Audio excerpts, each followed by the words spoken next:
आए नाज़रीन, अब तज्जिया ले लेते हैं। आमिर इलियास राना साहब और अफसार आलम दोनों हमारे पास मौजूद हैं। आमिर, क्विकली, अभी मैं नईर बुखारी साहब से बात कर रहा था, फिर इरफान सिद्दीकी साहब से बात कर रहा था, तो बहुत सारे इश्यूज हैं। पहले जरा जो हुकूमत बन रही है, अक़लीती हुकूमत पीडीएम 2, इसके बारे में आपका जो गट रिएक्शन है वो क्या है फौरी? देखिए, बात यह है कि अगर इक़्तिदार की ख्वाहिश ना हो तो फिर इस इक़्तिदार पे आता कोई ना। पहली बात तो ये है। तो ये पीएमएलएन और पीपल्स पार्टी दोनों की ख्वाहिश तो ज़रूर मौजूद थी, लेकिन पीपल्स पार्टी की पहली ख्वाहिश ये थी कि वो पीटीआई के साथ करते, क्योंकि बिलावल जिस नहज पे इंतखाब के दौरान गुफ्तगू में चले गए थे, तो उनकी ख्वाहिश थी कि कोई रास्ता दूसरा बने, जो इमरान खान ने नहीं माना। और मजबूरी का सौदा ये था कि आप बैठें आके मुस्लिम लीग नून के साथ। और मुस्लिम लीग नून में तो क्लियर हो गया कि नवाज शरीफ ने अगर आना था तो वो सादा अक्सरियत होती, तो शायद वो इस हवाले से आगे कदम बढ़ाते। और इसके बाद उनके पास अब यही था कि वो अपनी बेटी के लिए ये काम करें कि शहबाज शरीफ को वज़ीर आज़म और बेटी को वज़ीर आला। और कल शायद पंजाब असम्बली का इजलास भी होने जा रहा है, और वो जो कौमी असम्बली का है और बाकी दीगर असम्बलियाँ सूबाई जो हैं वो हफ्ता या इतवार को होगा। जो रात मेरी लोगों से बातचीत हुई, बज़ाहिर फ़िलहाल पीपल्स पार्टी ने जो गारंटी की है वो ये की है कि जी आपको कोई शुबा नहीं होना चाहिए कि हम आपके साथ नहीं होंगे। लेकिन काबीना में हम इसलिए नहीं आ रहे, जो मैंने आपको बिलावल वाली बात भी कह दी, वो ये लफ्ज़ तो नहीं मुंह से कहते कि लेकिन आप अपनी मर्ज़ी से काबीना बनाएं, ताकि कल को ये ना कोई कहे कि जी आप पे प्रेशर था और आप अपनी पॉलिसियाँ नाफिज नहीं कर सके। लेकिन स्पीकर पे मुस्लिम लीग नून को बहुत ज़ोर लगाना पड़ा है, जो पीपल्स पार्टी छोड़ने के लिए तैयार नहीं थी। मेन मसला यही बन रहा था कि वो कह रहे थे कौमी असम्बली का स्पीकर सिर्फ मुस्लिम लीग नून से होगा, जो उन्होंने मान लिया। जो बिलावल ने दोपहर को कहा था कि शराइत मेरी होंगी, तो वो नहीं थी, लेकिन बाकी चीज़ें उन्होंने भी मनवा ली। बलूचिस्तान में वही 2.5 साल का फार्मूला है। अब देखना ये होगा कि वज़ीर ख़जाना क्या इसहाक डार आ रहे हैं, क्योंकि चेयरमैन सेनेट वाला कहानी तो ख़त्म हो गई, और वो आ रहे हैं तो वो क्या नया काम कर सकेंगे जो 16 महीने में डार साहब नहीं कर सके। क्या वो उसी 72-73 के आलम में गुस्से में दिखाई देंगे जिसमें उन्होंने IMF को भी नाराज़ किया और पाकिस्तान को भी फंसा दिया। अब ये बहुत बड़ा इम्तिहान शहबाज शरीफ का भी होगा और पीछे बैठे हुए नवाज शरीफ का होगा कि अब आप लंदन से मीटिंग नहीं कर रहे, अब आप या मरी हैं या लाहौर हैं या इस्लामाबाद हैं, क्योंकि अब आपको होना है या नहीं होना ये तय करना है कि वो सब कुछ छोड़ देंगे या मरियम नवाज के साथ ओके, रहेंगे। आपने जुमला बोला ना, मुझे वही जुमला लेके जरा अफसार के पास जाने दीजिए। जी, अफसार, अगर इसी जुमले के ऊपर आप कमेंट कर दें कि क्या नया है। नया सिर्फ ये है कि इस मरतबा एलाइस के मेंबर मिनिस्टर भी नहीं है, और अकलीती हुकूमत है, और पीडीएम 2 है, और मसाइल का वबाल और जंजाल है। तो मुस्बत तो बंदे को रहना चाहिए, लेकिन मुस्बत सूरत हाल लगती नहीं है। हाँ, नहीं लगती बिल्कुल। और नया इसमें सिर्फ ये है कि शहबाज शरीफ साहब का वर्दी कह रहा हूँ, वर्दी वैसे मैंने गलत तो शायद नहीं कहा, शेरवानी पहनने का शौक़ दोबारा पूरा होगा, और वर्दी वालों का शहबाज शरीफ को शेरवानी पहनवाने का दोबारा शौक़ पूरा हो जाएगा। इसके अलावा तो नया कोई नहीं होगा, ना मुझे कोई उम्मीद है। लोग जो यहाँ पे मुबस्सरीन हैं और जिनके पास इतलात भी हैं, वो ये समझते हैं कि ये सेटअप जो है 1.5 से 2 साल ज़्यादा सरवाइव नहीं कर पाएगा, जो हालात चल रहे हैं। लेकिन इसमें मसला ये था कि शहबाज शरीफ साहब बहुत ज़्यादा कीन हैं कि किसी न किसी किस्म की शेरवानी वो पहने, चाहे वजारत उज़्मा की, और अगर वजारत उज़्मा की नहीं वो पहनेंगे तो वो फिर वजारत आला की पहनना चाह रहे हैं।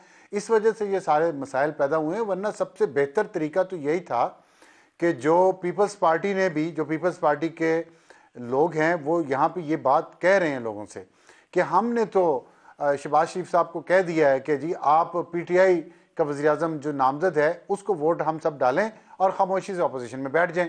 लेकिन वो इस पर मान नहीं रहे।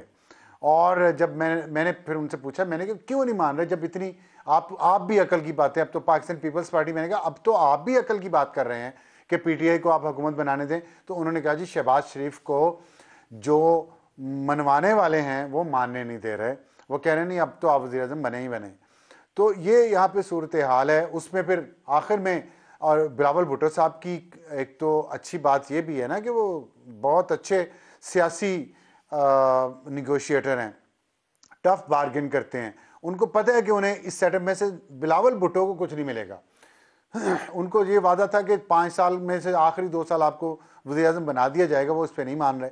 उन्हें पता है कि ये 1.5-2 साल से ज़्यादा जाना नहीं है। तो वो कहते हैं, आखिर में वो उन्होंने कहा कि ठीक है फिर आप मुझे वज़ीर आज़म बना दें पहले, तो उसके बाद हम आपकी कैबिनेट में भी बैठ जाएंगे, सब कुछ कर लेंगे। लेकिन इस पे जाहिर है इस पे शहबाज शरीफ साहब नहीं मान रहे।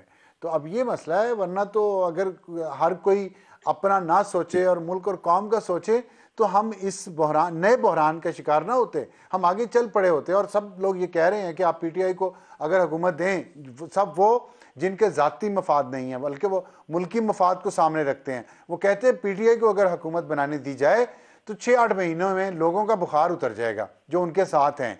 और जाहिर है जमहूरियत में लोग जिसके साथ हों, आप उनको बिल्कुल इग्नोर तो नहीं कर सकते। उनको इग्नोर करके जो भी सेटअप बनाएंगे वो मुस्तकिल और देर पा हल नहीं होगा। आमिर, जरा पीटीआई के रोल के ऊपर भी रिफ्लेक्ट कीजिएगा इस पार्लियामान के अंदर। इस पार्लियामान को, इस असेंबली को फंक्शनल होने के लिए, फालियत के लिए, कोई गवर्नेंस की सिम्बलेंस क्रिएट करने के लिए कुछ माहौल भी मुवाफिक बनाना होगा। कोसार मार्केट से लेकर तो असेंबली के फ्लोर तक मिजाज एक ही है।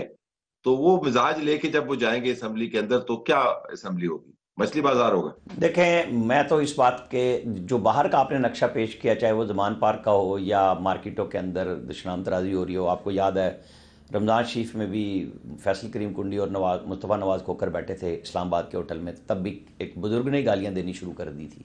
तो वो तो काम अपने उरूज पे है, कोई कमी बेशी तो है नहीं।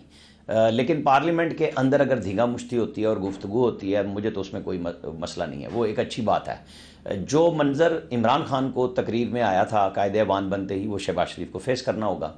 और किस तरह फेस करेंगे ये भी पता चलेगा। एक तकड़ी अपोजिशन होगी जिसमें ठीक ठाक किस्म के लोग मारने भिड़ने वाले लफ्ज़ों के साथ भी और हाथों के साथ भी मौजूद होंगे, दोनों तरफ से पहलवान होंगे।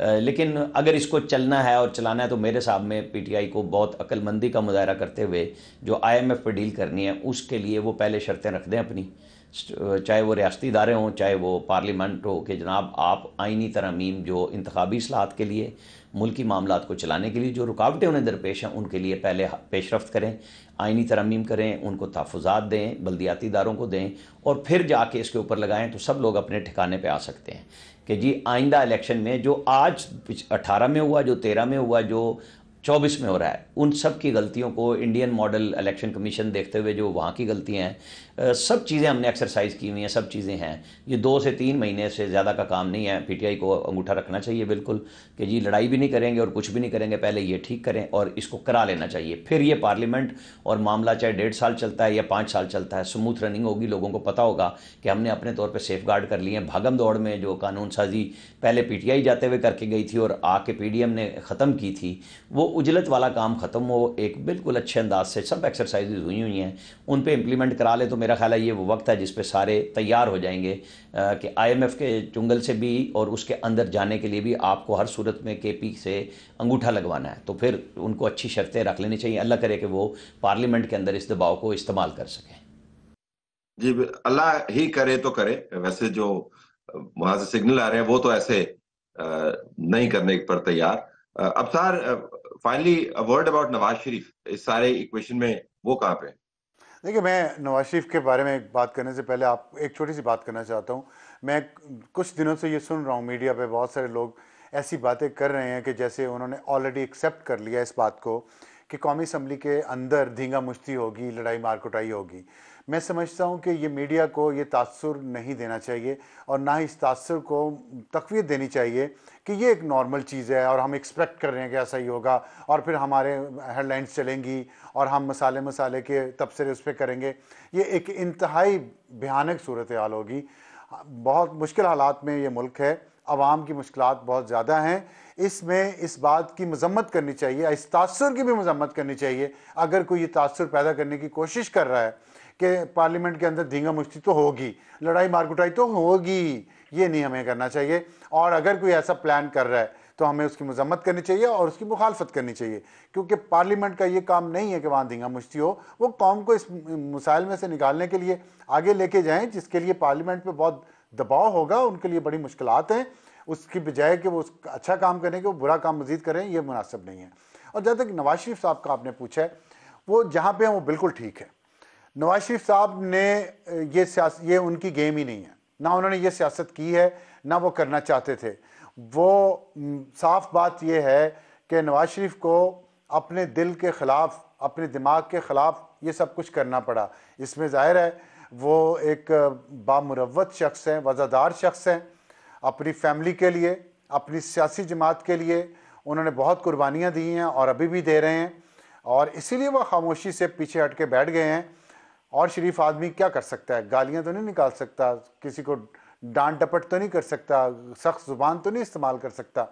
तो उन्होंने कहा ठीक है, आप ये गेम खेलना चाहते हैं सब, तो आप खेल लें, मैं इस गेम से एग्री नहीं करता, मैं पीछे बैठा हूँ, मैं बाहर बैठा हूँ और मेरी दुआएं आपके साथ हैं, अब आप खेलें। होता है घर का बड़ा, आपको भी अंदाज़ा होगा, हमें सबको अंदाज़ा है, हमारे कल्चर में भी ये बात है कि छोटे जब समझते हैं कि वो उन्होंने तो ये गेम खेलनी है, फिर बुज़ुर्ग जो हैं वो अपनी मरवत की वजह से वो पीछे बैठ जाते हैं और कहते हैं कि ठीक है, आप अपना रांझा राज़ी कर लें। तो वो जिसने अपना रांझा राज़ी करना है वो कर ले। नवाज शरीफ साहब का बिल्कुल दुरुस्त मौक़िफ़ है, वो इस गेम में नहीं है। रात जो मुआहिदा हुआ है, जो भी हुआ है, उसमें आपने नहीं देखा बिलावल भुट्टो एक बच्चा है इन सबके सामने जिनको वो ओहदे बांट रहा था प्रेस कॉन्फ्रेंस में। हालांकि होना ये चाहिए था, ये बुजुर्ग अपने नौजवानों को ओहदे बांटते, लेकिन उलट हुआ इसके। तो ये नवाज शरीफ वहाँ नहीं मौजूद थे, ये बेहतर हुआ है। ये जो पिक्चर रात को ये तारीख में जाएगी कि बहुत अच्छा तासुर नहीं छोड़ेगी।